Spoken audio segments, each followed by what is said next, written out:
আসসালামু আলাইকুম।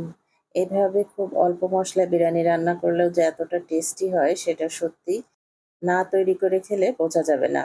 এখানে দিয়েছি আমি 1/2 কাপ টক দই, আদা রসুন বাটা, গরম মসলা, পেঁয়াজের বেরেস্তা, বাদাম বাটা এবং বিরিয়ানি মসলা।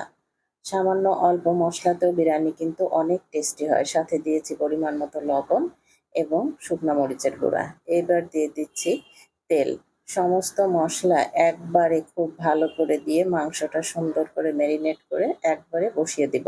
এই বিরিয়ানিটা খেতে সত্যি খুব অপূর্ব হয়েছিল। খুব অল্প সময়ে একবারে ঝামেলা ছাড়াই রান্না করেছি।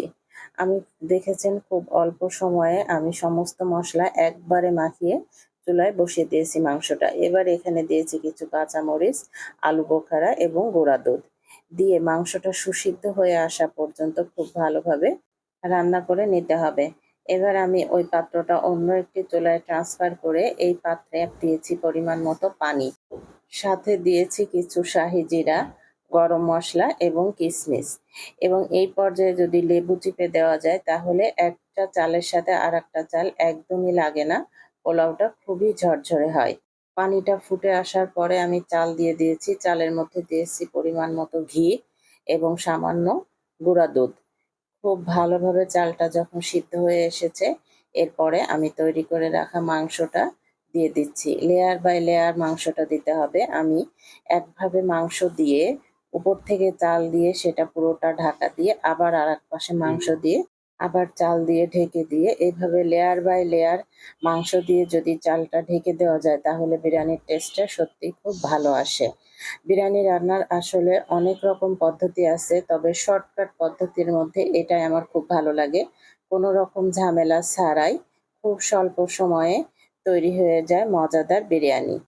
যেকোনো ধরনের বিরিয়ানি সেটা গরুর মাংস দিয়ে তৈরি হোক কিংবা মুরগি কিংবা খাসি।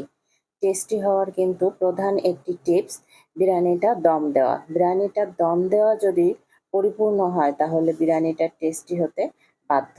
আর বিরিয়ানি টেস্টি করার জন্য দমের টাইমটা প্রপারলি সময় মতো দিতে হয়।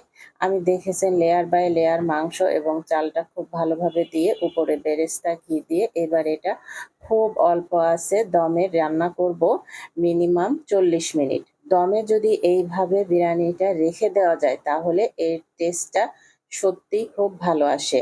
আসলে অনেকে মনে করেন বিরিয়ানি রান্নাটা খুবই ঝামেলার ব্যাপার, অনেক সময়ের ব্যাপার। কিন্তু এইভাবে স্বল্প সময়ে একবারে মাংস মেরিনেট করে বসিয়ে দিয়ে তারপরে যদি দমে রান্না করা যায় তাহলে বিরিয়ানিটা টেস্টিও হয় এবং খেতেও খুব ভালো লাগে। এই সময়টাই এত সুন্দর একটি সুঘ্রাণ বের হবে, পুরো বাড়ি আপনার বিরিয়ানির গন্ধে মৌ মৌ সুগন্ধে ভরে যাবে। তৈরি হয়ে গেল দারুণ মজার বিফ বিরিয়ানি। আজকের মতো এখানেই বিদায় নিচ্ছি। দেখা হবে অন্য কোনো এপিসোডে। আল্লাহ হাফেজ।